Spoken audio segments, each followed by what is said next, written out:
നമസ്കാരം. മിഡിൽ ഈസ്റ്റിൽ യുദ്ധഭീതി മുനമ്പിലെത്തിച്ച് ഇറാനിലെ ബുഷാർ ആണവ നിലയത്തിന് നേരെ വീണ്ടും ആക്രമണം. 10 ദിവസത്തിനുള്ളിൽ 3-ാം തവണയാണ് പ്ലാന്റിന് നേരെ മിസൈൽ ആക്രമണം ഉണ്ടാകുന്നത്. ഇതിനിടെ അമേരിക്കൻ സൈന്യത്തെ മേഖലയിലേക്ക് വിന്യസിക്കുവാനുള്ള പ്രസിഡന്റ് ഡൊണാൾഡ് ട്രംപിന്റെ തീരുമാനം സ്ഥിതിഗതികൾ അതീവ ഗുരുതരമാക്കിയിരിക്കുകയാണ്. ഇറാനിലെ ഏക സിവിലിയൻ ആണവ നിലയമായ ബുഷഹറിന് നേരെ വെള്ളിയാഴ്ച രാത്രിയാണ് വീണ്ടും ആക്രമണം ഉണ്ടായത്. പ്ലാന്റ് വളപ്പിനുള്ളിൽ തന്നെ പ്രൊജക്ടൈലുകൾ പതിച്ചതായി അന്താരാഷ്ട്ര ആണവോർജ്ജ ഏജൻസി സ്ഥിരീകരിച്ചു. എന്നാൽ നിലവിൽ പ്രവർത്തന സജ്ജമായ റിയാക്ടറിന് കേടുപാടുകൾ സംഭവിച്ചിട്ടില്ലെന്നും റേഡിയേഷൻ ചോർച്ചയില്ല എന്നും ഇറാൻ അധികൃതർ അറിയിച്ചു. ആണവ നിലയത്തിന് നേരെയുള്ള ഇത്തരം പ്രകോപനങ്ങൾ വലിയൊരു റേഡിയോളജിക്കൽ ദുരന്തത്തിന് വഴിമാറുമെന്ന് IAEA മേധാവി റാഫേൽ ഗ്രോസി മുന്നറിയിപ്പ് നൽകി. മേഖലയിൽ പരമാവധി സൈനിക സംയമനം പാലിക്കണമെന്നാണ് അദ്ദേഹം ലോകരാജ്യങ്ങളോട് ആവശ്യപ്പെടുന്നത്. അതേസമയം സംഘർഷം നേരിട്ട് ഏറ്റെടുക്കാൻ ഒരുങ്ങുകയാണ് വാഷിംഗ്ടൺ. US 82ാമത് എയർബോൺ ഡിവിഷനിൽ നിന്നുള്ള സൈനികരെ മിഡിൽ ഈസ്റ്റിലേക്ക് അയക്കുവാൻ പ്രസിഡന്റ് ഡൊണാൾഡ് ട്രംപ് ഉത്തരവിട്ടു. ഇറാനിലെ പ്രധാന എണ്ണ കയറ്റുമതി കേന്ദ്രമായ ഘാട്ട് ദ്വീപ് ലക്ഷ്യമിട്ട് കരസേന നടപടി ഉണ്ടായേക്കുമെന്നാണ് സൂചനകൾ. അമേരിക്കൻ നീക്കത്തിനെതിരെ കടുത്ത ഭാഷയിലാണ് ഇസ്ലാമിക് റവല്യൂഷൻ ഗാർഡ് കോർപ്സ് പ്രതികരിച്ചത്.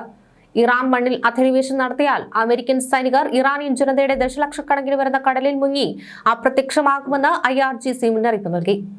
നിങ്ങളുടെ മക്കളെ നരകത്തിലേക്ക് അയക്കരുത് എന്ന് അമേരിക്കൻ ജനതയോട് IRGC ആഹ്വാനം ചെയ്തു. ഇറാന്റെ ആണവ ഊർജ്ജ കേന്ദ്രങ്ങളെ ലക്ഷ്യം വെച്ചുള്ള ഈ നീക്കങ്ങൾ ഒരു ആഗോള യുദ്ധത്തിലേക്ക് നയിക്കുമോ എന്ന ഭീതിയിലാണ് ലോകരാഷ്ട്രങ്ങൾ. റഷ്യൻ വിദഗ്ധർ പ്ലാന്റിൽ നിന്ന് പിന്മാറുന്നത് സാഹചര്യം കൂടുതൽ വഷളാക്കുന്നുണ്ട്. അറബ് ലോകത്തും മിഡിൽ ഈസ്റ്റിലുമായി പ്രവർത്തനക്ഷമമായ ആദ്യത്തെ സിവിലിയൻ ന്യൂക്ലിയർ പവർ പ്ലാന്റ് ആണ് ബുഷഹാർ ആണവ നിലയം. ഇത് ഇറാന്റെ സാങ്കേതിക മുന്നേറ്റത്തിന്റെ അടയാളമായി കണക്കാക്കപ്പെടുന്നു. നിലവിൽ പ്രവർത്തിക്കുന്ന യൂണിറ്റ് 1 ഏകദേശം 1000 മെഗാവാട്ട് വൈദ്യുതി ഉൽപ്പാദിപ്പിക്കുന്നു. ഇറാന്റെ ദേശീയ ഗ്രിഡിലേക്ക് വലിയ തോതിൽ വൈദ്യുതി എത്തിക്കുന്ന പ്രധാന സ്രോതസ്സുകളിൽ ഒന്നാണിത്. വൈദ്യുതി ഉൽപാദനത്തിനായി ആണവോർജ്ജം ഉപയോഗിക്കുന്നതിലൂടെ ഇറാന്റെ പക്കലുള്ള വിലയേറിയ പെട്രോളിയം ഉൽപ്പന്നങ്ങളും പ്രകൃതിവാതകവും ലാഭിക്കുവാനും അവ കയറ്റുമതി ചെയ്യുവാനും സാധിക്കുന്നു. റഷ്യൻ സാങ്കേതിക വിദ്യ ഉപയോഗിച്ചാണ് ഈ നിലയം പൂർത്തിയാക്കിയിട്ടുള്ളത്. ഇറാനും റഷ്യയും തമ്മിലുള്ള തന്ത്രപ്രധാനമായ ബന്ധത്തിന്റെ വലിയൊരു പ്രതീകം. പേർഷ്യൻ ഗൾഫിന്റെ തീരത്താണ് ഇത് സ്ഥിതി ചെയ്യുന്നത്. അതുകൊണ്ട് തന്നെ ഇവിടെ ഉണ്ടാകുന്ന ചെറിയൊരു അപകടം പോലും കടൽ മാർഗമുള്ള വ്യാപാരത്തെയും അയൽ രാജ്യങ്ങളെയും, അതായത് കുവൈറ്റ്, UAE, സൗദി അറേബ്യ രാജ്യങ്ങളെയും ബാധിക്കുവാൻ സാധ്യതയുണ്ട്. ഇറാന്റെ ആണവ പദ്ധതികളുടെ സുതാര്യതയും സുരക്ഷയും സംബന്ധിച്ച് അന്താരാഷ്ട്ര ആണവോർജ്ജ ഏജൻസിയും പാശ്ചാത്യ രാജ്യങ്ങളും ഇപ്പോഴും നിരീക്ഷിക്കുന്ന കേന്ദ്രമാണിത്. ബുഷഹറിലെ യൂണിറ്റ് 1 റിയാക്ടർ അത്യാധുനികമായ പല സുരക്ഷാ സംവിധാനങ്ങളിലും സംരക്ഷിക്കപ്പെട്ടിരിക്കുകയാണ്. ഇതിന് ഇരട്ട സംരക്ഷണ കവചമാണുള്ളത്. റിയാക്ടറിന് ചുറ്റും 2 പാളികളുള്ള കോൺക്രീറ്റ് കവചമുണ്ട്. ഇത് റേഡിയേഷൻ പുറത്തു പോകാതെ തടയുവാനും വിമാനാപകടങ്ങളോ പുറത്തുനിന്നുള്ള ആക്രമണങ്ങളോ പ്രതിരോധിക്കുവാനും സഹായിക്കുന്നുണ്ട്. കൂടാതെ ഭൂകമ്പ പ്രതിരോധമുണ്ട്. റിക്ടർ സ്കെയിലിൽ 8 വരെ തീവ്രതയുള്ള ഭൂകമ്പങ്ങളെ അതിജീവിക്കുവാൻ ഈ പ്ലാന്റിന് ശേഷിയുണ്ട്. 2013 ഉണ്ടായ ശക്തമായ ഭൂകമ്പത്തിൽ പ്ലാന്റിന് കേടുപാടുകൾ സംഭവിക്കാത്തത് ഇതിന് തെളിവാണ്. Passive safety systems. വൈദ്യുത ബന്ധം വിച്ഛേദിക്കപ്പെട്ടാലും റിയാക്ടർ തനിയെ തണുപ്പിക്കാനുള്ള സംവിധാനങ്ങൾ ഇതിലുണ്ട്. IAEA നിരീക്ഷണവുമുണ്ട്. അന്താരാഷ്ട്ര ആണവോർജ്ജ ഏജൻസിയുടെ ക്യാമറകളും വിദഗ്ധരും പ്ലാന്റിലെ പ്രവർത്തനങ്ങൾ നിരന്തരം നിരീക്ഷിക്കുകയാണ്. നിലവിലെ വൈദ്യുതി ക്ഷാമം പരിഹരിക്കുവാൻ 2 പുതിയ റിയാക്ടറുകളുടെ നിർമ്മാണം റഷ്യയുടെ സഹായത്തോടെയാണ് നടന്നുവരുന്നത്. റിയാക്ടർ ടൈപ്പ് ഇവ ജനറേഷൻ 3+ വിഭാഗത്തിൽപ്പെട്ട VBR 1200 റിയാക്ടറുകളാണ്. യൂണിറ്റ് 1നേക്കാൾ കൂടുതൽ സുരക്ഷയും ഉൽപാദനക്ഷമതയും ഇവയ്ക്കുണ്ട്. ഇതിന്റെ ലക്ഷ്യമെന്ന് പറയുന്നത് ഈ 2 യൂണിറ്റുകളും പൂർത്തിയാകുന്നതോടെ ഇറാന്റെ ആണവോർജ്ജ ഉൽപാദനം 3000 മെഗാവാട്ടിൽ അധികമാകും. നിലവിലെ അവസ്ഥ യൂണിറ്റ് 2ന്റെ കോൺക്രീറ്റ് ജോലികൾ നേരത്തെ തന്നെ തുടങ്ങിയതാണ്. എന്നാൽ നിലവിലെ യുദ്ധ സാഹചര്യവും റഷ്യൻ വിദഗ്ധരുടെ പിന്മാറ്റവും ഈ നിർമ്മാണ പ്രവർത്തനങ്ങൾ തടസ്സപ്പെടുത്തുവാൻ സാധ്യതയുണ്ട്. പ്ലാന്റിന് സമീപം നടക്കുന്ന സൈനിക ആക്രമണങ്ങൾ സുരക്ഷാ സംവിധാനങ്ങളെ സമ്മർദ്ദത്തിലാക്കുന്നു. നിർമ്മാണ പ്രവർത്തനങ്ങൾക്കും അറ്റകുറ്റപ്പണികൾക്കും റഷ്യൻ എഞ്ചിനീയർമാരുടെ സേവനം അത്യന്താപേക്ഷിതമാണ്. അവരുടെ ഒഴിപ്പിക്കൽ പ്ലാന്റിന്റെ സുഗമമായ പ്രവർത്തനത്തെ ഇത് ബാധിച്ചേക്കാം. ബുഷഹറിൽ റഷ്യൻ സഹായത്തോടെ നിർമ്മാണം പുരോഗമിക്കുന്ന 2-3 യൂണിറ്റുകളുടെ ഭാവി ഇപ്പോൾ അനിശ്ചിതത്വത്തിലാണ്.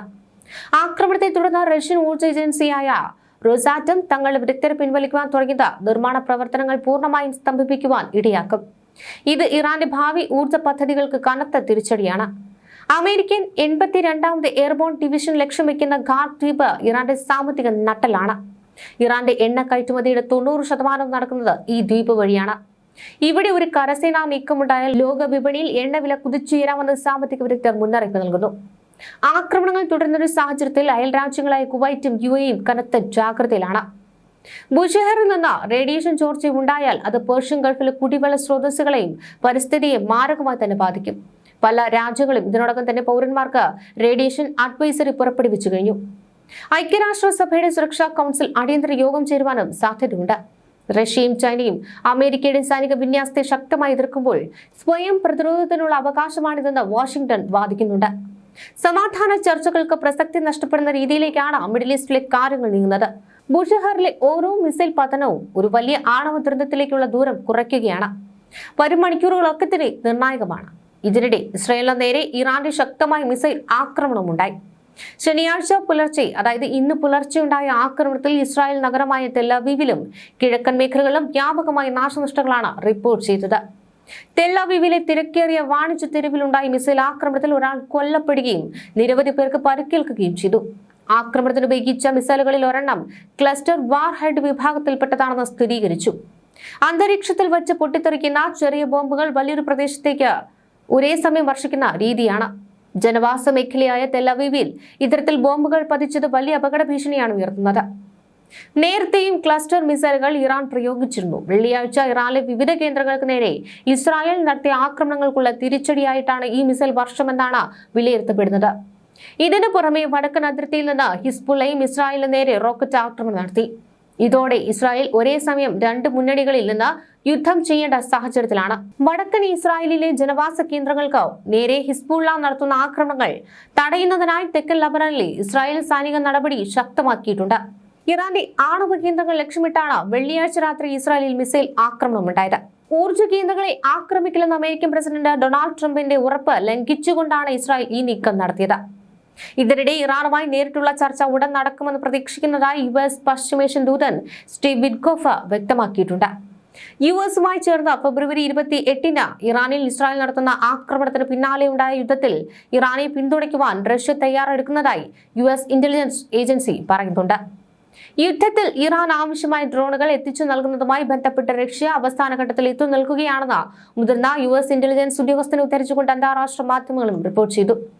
പശ്ചിമേഷ്യൻ രാജ്യങ്ങളിലെ US സൈനിക കേന്ദ്രങ്ങളെക്കുറിച്ചുള്ള രഹസ്യ വിവരങ്ങൾ റഷ്യ ഇറാന് കൈമാറിയെന്ന് അധികൃതർ നേരത്തെ തന്നെ വ്യക്തമാക്കി. അതിരൂക്ഷമായി തുടർന്ന യുദ്ധത്തിൽ ഇറാൻ പ്രയോഗിക്കുന്ന മാരക പ്രഹരശേഷിയുള്ള ഡ്രോണുകൾ റഷ്യൻ പിന്തുണയുള്ള തെളിവുകളെന്നാണ് വിദഗ്ധരുടെ നിരീക്ഷണം.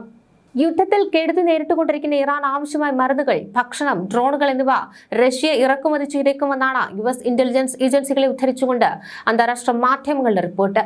ഫെബ്രുവരി 28-ന് യുദ്ധം ആരംഭിച്ചതിന് തൊട്ടു പിന്നാലെ ഡ്രോൺ ഇറക്കുമതിയുമായി ബന്ധപ്പെട്ട് റഷ്യ, ഇറാൻ അധികൃതർ രഹസ്യമായി ബന്ധപ്പെട്ടിരുന്നുവെന്ന റിപ്പോർട്ടുകളുണ്ടായിരുന്നു. അതേസമയം ഇറാനിലേക്ക് ഡ്രോണുകൾ അയക്കുന്നുവെന്ന അഭ്യൂഹങ്ങളോട് റഷ്യൻ സൈനിക വക്താവ് ദിമിത്രി പെസ്കോവ് പ്രതികരിച്ചു. നിലവിലെ സാഹചര്യത്തിൽ നിരവധി കിംവദന്തികൾ പ്രചരിക്കുന്നുണ്ട്. ഏതാണ് സത്യമെന്നും അസത്യമെന്നും തിരിച്ചറിയാനാകാത്ത സാഹചര്യമാണുള്ളത്. ഒരു കാര്യം വ്യക്തമാക്കാം, ഇറാനിയൻ നേതൃത്വവുമായി തുടക്കത്തിൽ ഉണ്ടായിരുന്നതുപോലെ ഞങ്ങൾ സംസാരിച്ചുകൊണ്ടിരിക്കുകയാണ്, റഷ്യൻ പ്രതിനിധി വ്യക്തമാക്കി.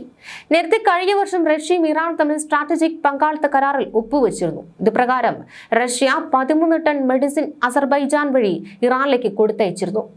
പശ്ചിമേഷ്യ ഭീതിയുടെ മുൾമുനയിൽ നിർത്തിയിരിക്കുന്ന യുദ്ധത്തിൽ റഷ്യൻ ഇടപെടൽ മേഖലയെ കൂടുതൽ സങ്കീർണമാക്കുമെന്നാണ് US പ്രതിനിധികൾ നേരത്തെ പ്രതികരിച്ചത്. റഷ്യൻ ഇടപെടൽ മറ്റു രാജ്യങ്ങളെ പ്രകോപിതരാക്കാനുള്ള സാധ്യതയും ചില്ലറയല്ല. ഇറാനെ സഹായിക്കാൻ റഷ്യ തയ്യാറാകുന്നത് യുക്രൈനെതിരായ അവരുടെ ആക്രമണത്തെ മറച്ചുപിടിക്കാനാണെന്നാണ് നേരത്തെ ജർമ്മൻ വിദേശകാര്യമന്ത്രി യോവാൻ വെഡ്ഫോർ വിമർശിച്ചത്.